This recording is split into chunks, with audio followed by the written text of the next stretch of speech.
Kalau zaman dulu, belajar hanya bergantung pada buku tebal, kapur, dan papan hitam yang berdebu. Tapi hari ini, teknologi sudah mengubah segalanya. Dari kanak-kanak hinggalah ke universiti. Teknologi jadi tutor peribadi yang memudahkan hidup.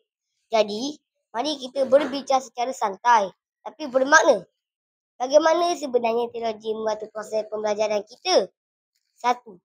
Dulu, kalau nak cari maklumat, kena ke perpustakaan atau tunggu guru menjelaskan. Sekarang, Google, YouTube dan platform seperti Khan Akademik yang menyediakan jutaan sumber hanya dengan satu klik. Hebat kan?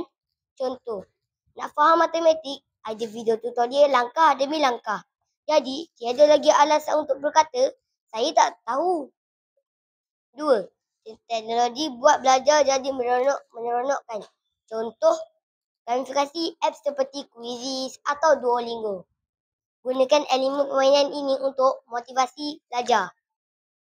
Realiti maya VR. Nak lihat bagaimana dia berfungsi, VR boleh bawa kita masuk ke dalam tubuh manusia. Dup, dup, dup. 3. Setiap orang lain cara belajarnya. Teknologi boleh ubah suai mengikut keperluan kita.